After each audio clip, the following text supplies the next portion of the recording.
Hi friends, आज आम सबुठारु common plant माने मनी प्लांट रो केयर विषय जानिबा। एटा गोटे कॉमन प्लांट कारण ये प्लांट प्राय समस्त घरे थाए। ये गछ को गोटे लकी प्लांट भावे जेहेतु समस्ते मानती तो से प्लांट को प्राय समस्ते ग्रो करती। ये गछ बहुत सहजरे एवं बहुत शीघ्र ग्रो हुए एवं ये प्लांट आउटडोर रे शेड रे भल ग्रो करे। ता सहित ए प्लांट रो ये fresh green colour heart shape रो पत्र इंडोर रे बहुत सुंदर दिसे एवं इंडोर रे ये प्लांट मध्य भल ग्रो करि पारे। आशा करुच्ची ए भिडियोटी आपन को मनी प्लांट ग्रो करिबारे बहुत हेल्पफुल हबो। तो भिडियोटी को स्किप न करी शेष जाए देखंतु।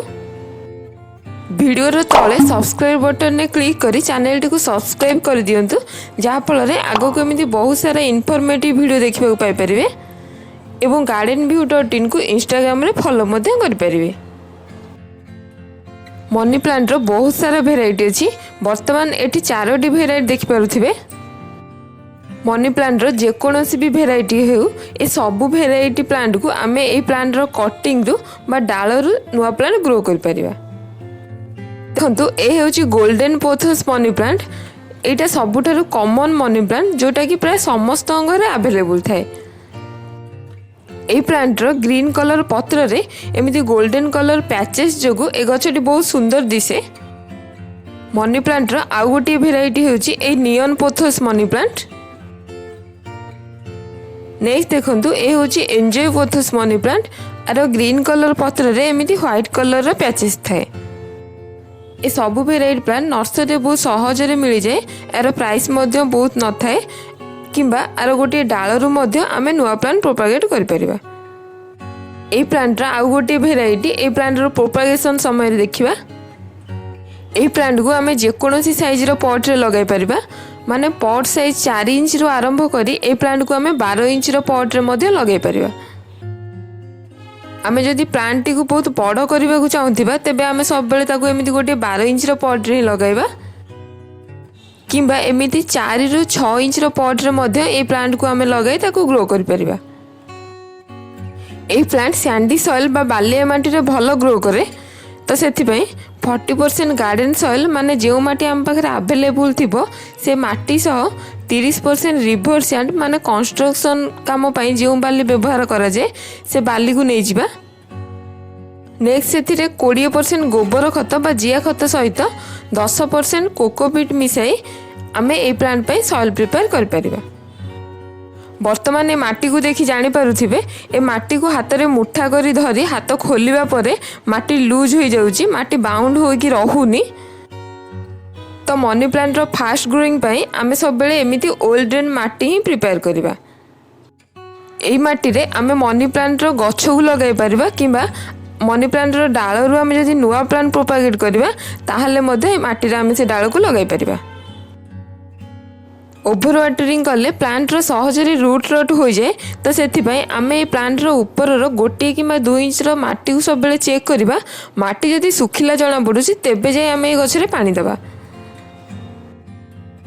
एई गछ एमिति मॉस्टिक बा कोस्टिक सपोर्ट रे भलो ग्रो करे एवं एमिति कोस्टिक रो सपोर्ट देले ए प्लांट गोटे हाइट पर्यंत बढ़ी पारे एवं ए प्लांट कोस्टिक सहित अटैच हेले ए प्लांट रो पत्र रो साइज मध्य बढ़े।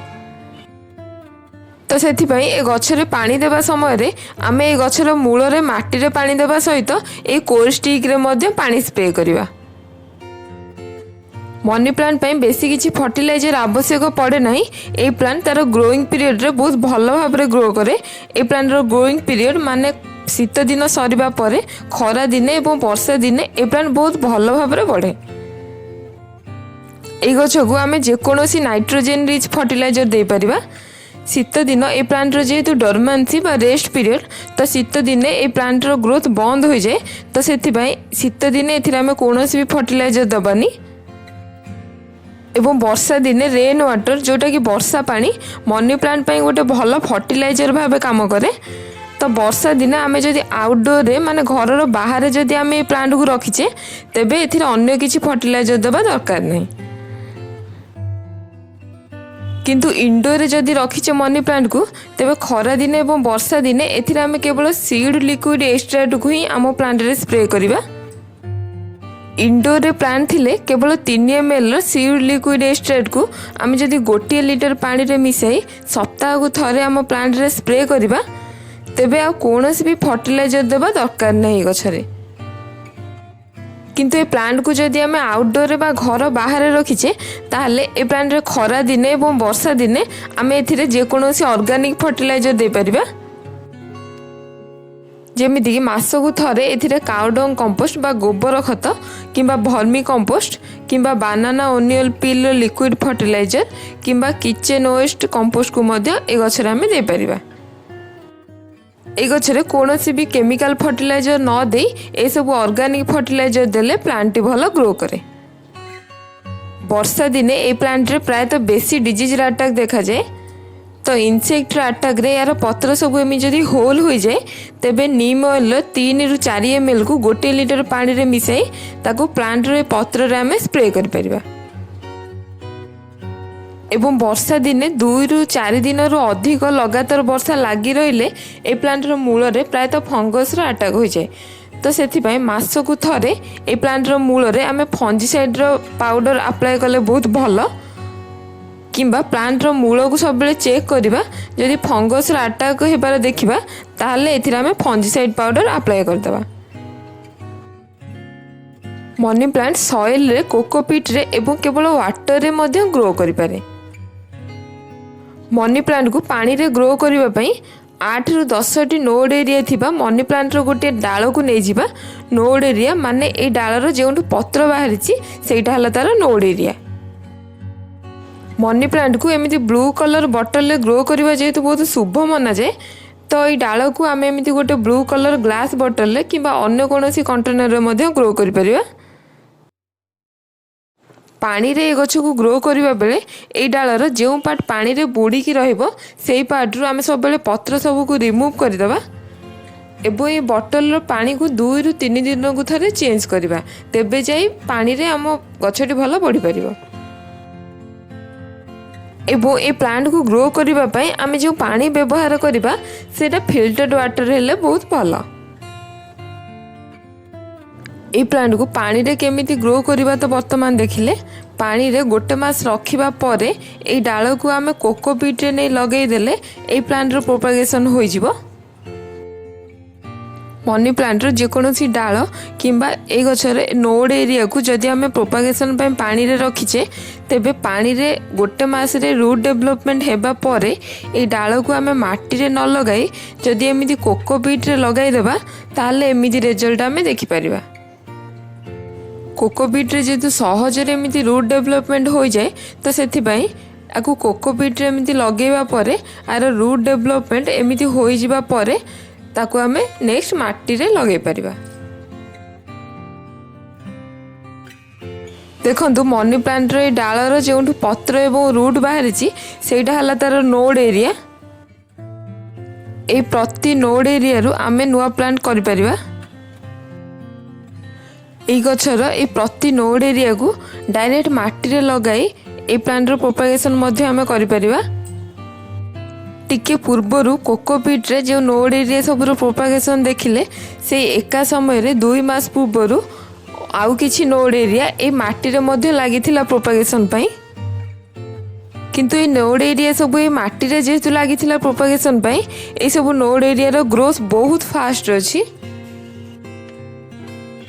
तो पानी रे एवं कोकोपीट रे ए नोड एरिया रो ग्रोथ जेतु स्लो हुए तो सेथि पई आमे ए नोड एरिया को डायरेक्ट माटी रे लगाई मध्य ए प्लांट रो प्रोपागेशन आमे करि परिबा।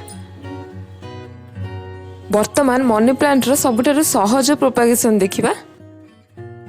माने मनी प्लांट रो ए डाल को प्लांट रो अलगा न करी आमे अलगा गोटे पॉट रे ए डाल को लगाई तार प्रोपागेशन करि परिबा। वर्तमान मु ए डाल को सिल्वर मनी प्लांट पॉट रे लगाई देखाउची। आपण कोनोसी भी प्लांट लागी नथिबा पॉट रे मनी प्लांट को लगाई एमिति प्रोपागेशन करि परिबे। ए डाल को एमिति पॉट रे लगाई देबा परे ए नुआ पॉट रे भल रे डाल रो रूट डेवलपमेंट होई जिबा परे मिनिमम 15 ରୁ 30 दिन परे ए डाल को आमे काटी ताकू मेन प्लांट रे अलगा कर देबा। शेष रे चलंतु ए मनी प्लांट रो किछि वास्तु बेनिफिट देखि दबा। मनी प्लांट वास्तु अनुसार positive energy, good luck, wealth एवं प्रॉस्पेरिटी को अट्रैक्ट करे। तो सेथिपाई घरे प्लांट रखिया बहुत शुभ माना जाए। साउथ ईस्ट डिरेक्शन रे मनी प्लांट रखा बहुत शुभ माना जाए एवं मनी प्लांट डाउनवर्ड डिरेक्शन रे ग्रो न होई माने मनी प्लांट ग्रो होबा बेले ता माटी को न लगी सेटा जदि अपवर्ड डिरेक्शन रे ग्रो हुए तेबे सेटा बहुत शुभ होता है। तो ये थिला हमर मनी प्लांट विषय रे। तो पुणी बहुत जल्दी देखा आ गोटे नुआ प्लांट सहित। से पर्यंत बाय बाय, हैप्पी गार्डनिंग।